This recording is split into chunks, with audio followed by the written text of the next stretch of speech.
ये जो फॉर्म देख रहे हैं ये टाटा स्टील में ट्रेड अप्रेंटिस की जो अभी रिक्रूटमेंट आया हुआ उसका फॉर्म है।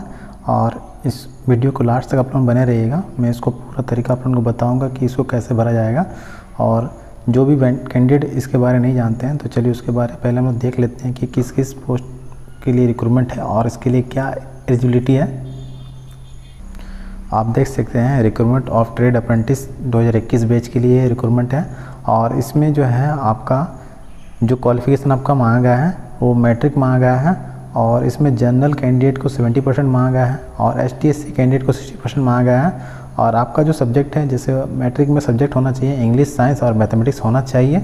और एज जो है इसमें कैंडिडेट का 1 जुलाई 2002 से लेकर 1 जनवरी 2006 के बीच में जन्म होना चाहिए। और शेड्यूल कास्ट और शेड्यूल ट्राइब के कैंडिडेट को जो है जन्म उनका 1 जुलाई 2001 से लेकर 1 जनवरी 2006 के बीच होना चाहिए।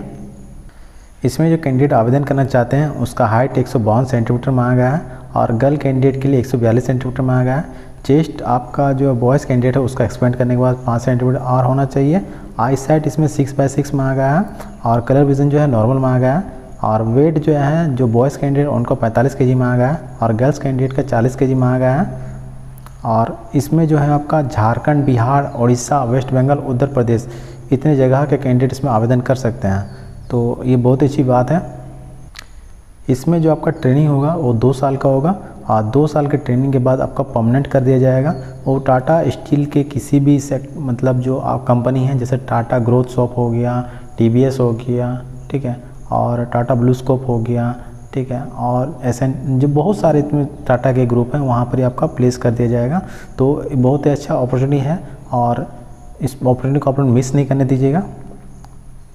और इसमें जो ट्रेनिंग में सेलेक्ट होंगे कैंडिडेट सब वो लोग उनको जो बाहर से हैं, जो झारखंड से बाहर के हैं और उनको यहाँ पर ही आपका हॉस्टल और खाने का आपका उचित व्यवस्था यहाँ पर किया जाएगा। तो उसके लिए कुछ चार्जेस लगेगा, ठीक है। और ट्रेनिंग के दौरान आपको स्टाइपेंड दिया जाएगा। इसका जो है ऑनलाइन आपका 28 जुलाई 2021 से स्टार्ट हो गया है और लास्ट आपका 10 अगस्त 2021 तक है। तो ज़्यादा दिन आपके पास टाइम नहीं है। इस वीडियो को जितना होगा शेयर कीजिएगा ताकि जो भी कैंडिडेट इस पर फॉर्म भरना चाहते हैं और लोगों देख के भर पाएँ। इसमें जो कैंडिडेट को आपका 500 रुपये का फ़ी देना पड़ेगा और ये फ़ी आपका ऑनलाइन पेमेंट करना पड़ेगा जिसके और इस फॉर्म को भरने समय आपको भर के कोई हार्ड कॉपी आपको भेजना नहीं है। इसी फॉर्म में जो आपका चीज़ आपको मांगा जाएगा वो सारा आपको देना है। इसका जो एग्ज़ाम होगा उसके बारे आप लोग जानना चाहते हैं किस टाइप का पैटर्न है तो यहाँ पर आप देख सकते हैं एक वेबसाइट दिया गया www.capabilitydevelopment.org। इस वेबसाइट में जाइएगा, वहाँ आपको सैम्पल क्वेश्चन पेपर मिल जाएगा। तो उसी हिसाब से आप लोग अपना तैयारी कर लीजिएगा। अगर कुछ डाउट होगा तो यहाँ पर आप देख सकते हैं email ID दिया गया है sumit.danpat@tatasteel.com। इस आपका मेल ID में आप लोग अपना जो भी डाउट हो उसमें क्वेश्चन कर सकते हैं। और आपका जो एग्ज़ाम होगा वो आपका 16 से लेकर 27 अगस्त के बीच में होगा। उसके बाद एग्ज़ाम के बाद आपका इंटरव्यू होगा, उसके बाद आपका मेडिकल एग्ज़ामिनेशन होगा बस। तो वैकेंसी में जो भी उसमें रिक्वायरमेंट था वो सारा बता दिया। तो चलिए इसको फॉर्म को भरते कैसे मैं बता देता हूँ। और ये फॉर्म जो मैं फ़ोन से फिल कर रहा हूँ क्योंकि मैक्सिमम स्टूडेंट के पास फ़ोन ही रहता है। अगर आप चाहें तो इसको डेस्कटॉप से भी भर सकते हैं। और चलिए हम लोग फ़ोन से फॉर्म भर रहे हैं। तो यहाँ पर देखिए सबसे पहला जो नंबर आप देख सकते हैं एडवर्टाइजमेंट रेफरेंस नंबर में वहाँ क्लिक करते हैं जैसे, तो यहाँ पर नॉन एम्प्लॉय वर्ड आ रहा है EWRR JSR works tubes and TGS लिखा हुआ। फिर उसके बाद EWRR RM लोकेशन, तो यहाँ पर हम लोग को नॉन एम्प्लॉय वर्ड करना है। उसके बाद में यहाँ पर कैंडिडेट टाइप का लिखा हुआ, तो वहाँ पर देखिए हम लोग का registered in location employ exchange आपका नॉट रजिस्टर्ड। आपको इसमें हो रहा है कि आप अपने जो रजिस्ट्रेशन आप लोगों का जो है आपके लोकल एम्प्लॉयमेंट एक्सचेंज में आप लोगों का रजिस्ट्रेशन किया है तो ऊपर वाला में कीजिएगा, अदरवाइज नॉट रजिस्टर्ड वाला में उसमें क्लिक करना है। उसके बाद में देखिए स्पेसिफिक वर्किंग लोकेशन मीन्स आपके जो फादर मदर या कोई भी जो है वो कहाँ वर्क करते हैं, तो झारखंड, बिहार, वेस्ट बंगाल, उड़ीसा, उत्तर प्रदेश, तो जहाँ आपके वर्क करते हैं उस जगह में आप लोगों को सेलेक्ट कर देना है। उसके बाद पेज को नीचे करते हैं तो यहाँ पर देखिए डोमिसाइल आ गया। तो डोमिसाइल में जैसे क्लिक करते हैं तो यहाँ पर ही झारखंड हम लोग का, क्योंकि हम लोग यहाँ पर वर्किंग लोकेशन हम लोग का झारखंड दिए इसलिए झारखंड का ऑप्शन आ रहा। अगर आप यहाँ पर कैंडिडेट टाइप में अगर नहीं इस फोर्सेस वर्किंग लोकेशन अगर दूसरा देते हैं तो यहाँ पर ही आपका डोमिसाइल का चेंज हो जाता है। फिर देखिए यहाँ पर ही आपका सर्टिफिकेट नंबर आ गया। तो यहाँ पर ही आपका जो सर्टिफिकेट नंबर है कास्ट सर्टिफिकेट सॉरी हाँ आपका रेजिडेंस सर्टिफिकेट के ऊपर में जो नंबर रहता है उसको आपको यहाँ पर डालना है। तो मैं अपना डाल देता हूँ। कास्ट सर्टिफिकेट नंबर डालने के बाद यहाँ पे देखिए फर्स्ट नेम आ गया, तो फर्स्ट नेम में स्टार मार्क मारा हुआ हम लोग डाल देते हैं। उसके बाद मिडिल नेम डालना, फिर लास्ट नेम। तो चलिए हम लोग एक एक कर भरते हैं। तो आप देख सकते हैं यहाँ फर्स्ट नेम में मैंने रवि डाला है, लास्ट नेम में कुमार डाला है। अगर आपका नाम 3 वर्ड से बना, जैसे रवि कुमार दास आपका रहता, तो आपको क्या करना है कि रवि फर्स्ट नेम में और मिडिल नेम में आपको कुमार डालना है और लास्ट नेम में आपका दास डालना है। अगर जैसे आपका अगर 3 टाइप मतलब क्या, जैसे मिडिल नेम भी आपका कुछ है तो मिडिल नेम आपको डालना है। उसके बाद पेज को नीचे करते हैं तो यहाँ देखिए जेंडर लिखा, तो जेंडर में जैसे क्लिक करते हैं तो यहाँ मेल फीमेल अदर आ रहा है, तो आपका जो जेंडर है आप इसमें सेलेक्ट करना है। उसके बाद देखिए कैटेगरी आ गया, तो कैटेगरी में हम लोग को फिर उसमें सेलेक्ट करना है। तो आप जिस कैटेगरी से बिलोंग करते हैं, अगर आप जनरल है तो जनरल में सेलेक्ट कीजिएगा, अगर आप शेड्यूल ट्राइब से तो शेड्यूल ट्राइब में क्लिक कीजिएगा, अगर आप शेड्यूल कास्ट है तो शेड्यूल कास्ट में आपको क्लिक करना है। उसके बाद आपका जो है डेट ऑफ बर्थ इसमें मांगा गया है, तो आपका डेट ऑफ बर्थ जो है वो आपको यहाँ पर डालना है। तो यहाँ पर जैसे कैंडिडेट डेट ऑफ बर्थ में क्लिक करते हैं तो यहाँ पर आपका डेट खुल जाएगा, तो आपका जो डेट है उसको सेलेक्ट कर देना। उसके बाद मंथ में जैसे क्लिक कीजिएगा, यहाँ पर मंथ का सारा आ गया, जो मंथ है आपका वहाँ सेलेक्ट करना। फिर उसके बाद ईयर में जैसे क्लिक करते हैं तो यहाँ आपका ईयर है, तो सारा आपका जो ईयर है उसको सेलेक्ट कर लेना। सेलेक्ट करने के बाद यहाँ पर देखिए विजिबिलिटी आइडेंटिफिकेशन मार्क मांगा, तो यहाँ आइडेंटिफिकेशन मार्क मीन आपका जैसे कि मैट्रिक के समय आपने अपना जैसे मोल दिया होगा कि चेहरा में तिल है या फिर कहीं कट मार्क है, वो आपका विजिबिलिटी आइडेंटिफिकेशन मार्क हो गया, उसको हम लोग यहाँ डालना है। तो यहाँ पर हम लोग अपना डाल देते हैं। तो यहाँ आइडेंटिफिकेशन मार्क्स डालने के बाद यहाँ पर नेम ऑफ फादर, स्क्रीन का राइट साइड में आप देख सकते हैं नेम ऑफ फादर गार्जियन लिखा है, तो आपका फादर या गार्जियन का जो नाम है वो आप लोगों को डालना है। तो हम अपना डाल, तो आप देख सकते हैं मैंने यहाँ फादर का नाम डाल दिया। उसके बाद देखिए ईमेल आईडी ऑफ गार्जियन, आपका पेज को नीचे करते हैं तो यहाँ पर लिखा है ईमेल आईडी ऑफ गार्जियन, तो यहाँ पर ही आपका फादर या फिर पेरेंट्स या फिर आप चाहे तो अपना इसमें ईमेल आईडी भी दे सकते हैं, ये कोई ज़रूरी नहीं है, कोई भी ईमेल आईडी आप दे सकते हैं, मगर वो रेगुलर यूज़ वाला ही होना चाहिए। तो चलिए हम लोग अपना डाल देते हैं। ईमेल आईडी डालने के बाद यहाँ पर देखिए आधार लिखा हुआ, तो आपका जो आधार नंबर है वो आप लोगों को डालना है यहाँ पर ही। तो आप देख सकते हैं यहाँ पर आधार नंबर डाल दिया, ठीक है। और उसके बाद देखिए कॉन्टैक्ट डिटेल आ गया, तो यहाँ पर आपका फिर आपका जो ईमेल आईडी फिर मांगा गया, तो यहाँ जो आप रेगुलर यूज़ करते हैं वो ईमेल आईडी आपको फिर डालना है। ईमेल आईडी डालने के बाद यहाँ पर देखिए लैंडलाइन नंबर मांगा है, अगर आपका पास कोई लैंडलाइन नंबर है तो उसका नंबर दीजिएगा, नहीं तो उसके बगल में जस्ट आपका मोबाइल नंबर मांगा है, तो यहाँ पर अपना जो मोबाइल नंबर आप यूज़ करते हैं वो डालना है।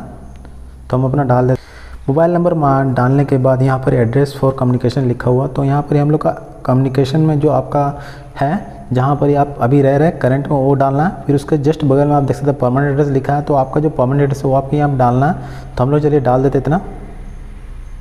जब एड्रेस सारा डाल लीजिएगा तो वहाँ पर ही नीचे पेज कीजिएगा, तो यहाँ पर स्टेट यूनियन टेरिटरी लिखा हुआ, तो आप किस स्टेट किस यूनियन टेरिटरी से आप बिलोंग करते हैं यहाँ पर सेलेक्ट करने का ऑप्शन है, तो आप जो भी है अपना सेलेक्ट कर लीजिएगा, ठीक है। उसी तरह इसके बगल में भी परमानेंट एड्रेस वाला में भी उसी तरह है, आपको यहाँ पर जिस स्टेट से आप या फिर यूनियन टेरिटरी से जुड़े हुए हैं वो आपको यहाँ डाल देना है। उसके बाद देखिए यहाँ पिन का ऑप्शन आ गया, तो आपका जो पिन कोड है आपके नियरेस्ट पोस्ट ऑफिस का वो आपको यहाँ डालना है। तो हम अपना डाल देते हैं, पिन कोड डाल लिए हैं। उसके बाद देखिए एकेडमिक क्वालिफिकेशन लिखा रहा है, इसको आपका मैट्रिक 10 क्लास स्कूल कॉलेज जिस स्कूल या कॉलेज से आपने मैट्रिक किया वो आपको लिखना है यहाँ पर ही। उसके जस्ट बगल में बीच वाला में आपका जो बोर्ड है वो लिखना है। उसके बाद ईयर ऑफ पासिंग, आपने कब पास किया है वो आपको यहाँ पर लिखना है। स्कूल और बोर्ड और ईयर डालने के बाद यहाँ पर देखिए आपका जो साइंस है वो कितना % मार्क्स उसमें आया वो लिखना है, मैथ में कितना % मार्क्स आया, इंग्लिश में कितना % मार्क्स आया वो भी लिखना है, फिर टोटल % कितना मार्क्स है वो आप लोगों को लिखना है लास्ट में, ठीक है। तो चलिए हम लोग भर लेते हैं। जैसे साइंस में आपका मान लीजिए 100 में 60 नंबर आया तो उसको 60% कर देना आपको। उसी तरह आपका मान लीजिए मैथ में अगर 100 में से 90 आया तो उसको 90% कर देना। और उसी तरह इंग्लिश में अगर मान लीजिए 100 में से आपका अगर 50 आया तो 50% कर देना। तो इतना कर देते हैं हम लोग। अगर आपने अपना मैट्रिक जो CBSE बोर्ड से किया है तो वहाँ पर एक CGP बराबर होता है 9.5% होता है। तो आपका ये मैथ साइंस में आपका 60 नंबर आया तो 60 को आपका 9.5 डिवाइडेड बाय 100 कर देना है। तो जितना % आएगा वो आपको लिख देना है। मैथ में उसी तरह करना है, इंग्लिश में उसी तरह करना है। अगर कुछ इसमें डाउट होगा तो आप लोग कमेंट कर दीजिएगा, मैं इसका बता दूंगा कैसे करना है आप लोगों को। उसके बाद देखिए total all subject excluding optional subjects में मार्क्स, ठीक है। तो आपका कितना % का था यहाँ पर टोटल डालना है। तो यहाँ पर डाल दिया। उसके बाद पेज को जैसे नीचे करेगा तो अपलोड इमेज, तो यहाँ पर देखिए ये आपको इमेज अपना अपलोड करना है। तो साइज़ जो आपका 200 KB तक होना चाहिए और आपका जो ये है इमेज होगा वो आपका JPG या फिर JPEG फॉर्मेट होना चाहिए। तो इस बात का आप लोग जरूर ध्यान रखिएगा। चलिए हम लोग का फ़ोटो जो अपलोड हो गया उसके बाद नीचे करते हैं पेज को, तो अपलोड सिग्नेचर आ गया। तो यहाँ पर ही आपको जो सिग्नेचर आपको अपलोड करना है वो आपको वाइट पेपर में ब्लैक पेन से आपका साइन किया हुआ रहना चाहिए और उसका भी साइज़ आपका 200 KB से कम होना चाहिए और आपका जो है वो भी JPG या फिर JPG फॉर्मेट होना चाहिए। ठीक है, तो चलिए हम लोग को डालते हैं। यहाँ पर गार्जियन सिग्नेचर लेफ्ट थंब, ठीक है, तो यहाँ पर आपका गार्जियन का सिग्नेचर आप लोगों को डालना है। चलिए गार्जियन का पहले सिग्नेचर अपलोड करना है, उसके जस्ट बगल में कैंडिडेट कैंडिडेट लिखा हुआ हम लोग क्लिक करते हैं। तो यहाँ पर आपका भी सिग्नेचर अपलोड करना है। तो चलिए हम लोग अपलोड करते हैं। तो चलिए दोनों सिग्नेचर अपलोड हो गया। उसके बाद पेज को नीचे करते हैं तो अपलोड मार्कशीट लिखा है। तो यहाँ पर आपका जो 10th का जो है वो मार्कशीट आपको डालना है और मार्कशीट का साइज़ आपको 500 KB तक होना चाहिए और आपका मार्कशीट भी जो आपका JPG या फिर JPEG फॉर्मेट होना चाहिए। तो चलिए अभी हम लोग मार्कशीट अपलोड कर लेते हैं। मार्कशीट अपलोड हो गया। अब यहाँ पर अपलोड डोमिसाइल के बाद कास्ट सर्टिफिकेट अपन को अपलोड करना है। तो चलिए हम लोग अपना डोमिसाइल और उसके बाद कास्ट सर्टिफिकेट अपलोड कर लेते हैं। डोमिसाइल और कास्ट अपलोड करने के बाद यहाँ पर आधार डालना है। तो यहाँ पर डोमिसाइल, कास्ट और आधार ये सारा आपको 500 KB तक ही होना चाहिए और सारा जो है आपका JPG या फिर JPG फॉर्मेट में होना चाहिए। तो इस बात का आप लोग ध्यान रखिएगा। तो चलिए हम लोग आधार अपलोड कर लेते हैं। आधार अपलोड करने के बाद यहाँ पर देखिए सबसे लास्ट में लिखा हुआ I agree to be added by the rules and regulation Tata Steel. I declare the above information is correct and Tata Steel reserve the right to disqualify my candidature at any point if anything stand above the found is incorrect and any stage of selection for even after employment। इसमें आपका लिखा हुआ कि अगर आप कुछ भी अगर मिस्टेक करते हैं या फिर रॉन्ग कुछ भी डालते हैं तो टाटा स्टील आपका जो है एम्प्लॉयमेंट आपका कैंसिल कर सकता है। तो आप लोग यहाँ पर जो भी डालिएगा अपना ही डालिएगा, दूसरा किसी का मत डालिएगा, ठीक है, नहीं तो ये आपका कैंडिडेट कैंसिल कर सकता है, फिर आप इसके लिए भर नहीं सकते हैं। तो उतना करने के बाद यहाँ पर देखिए आपका बॉक्स आगे क्लिक करना है, ठीक है। उसके बाद यहाँ पर देखिए नीचे में लिखा हुआ जो प्रोस्पेक्टिव एम्प्लॉय इसी में हम लोग क्लिक करना है। क्लिक करने के बाद यहाँ डाटा प्राइवेसी नोटिस कंसेंट लिखा हुआ जो उसमें क्लिक कर देना। उसके बाद हम लोग नेक्स्ट कर देना। सेम इसी तरह आप लोग कीजिएगा। तो इस तरह आप लोग अपना फॉर्म भर लीजिएगा। अगर कुछ डाउट होगा तो ज़रूर कमेंट कीजिएगा और इसी तरह के latest vacancy admit card detail की जानकारी के लिए मेरे चैनल को जरूर सब्सक्राइब कीजिएगा। वीडियो अच्छा लगा तो लाइक कर दीजिएगा। अगर कुछ डाउट होगा तो कमेंट जरूर कीजिएगा और इस वीडियो को जितना होगा शेयर कीजिएगा ताकि जो भी भाई बहन मेरे अभी तक टाटा स्टील का फॉर्म नहीं भर पाए हैं वो लोग ये प्रोसेस देख के फॉर्म भर लें। Thank you for watching.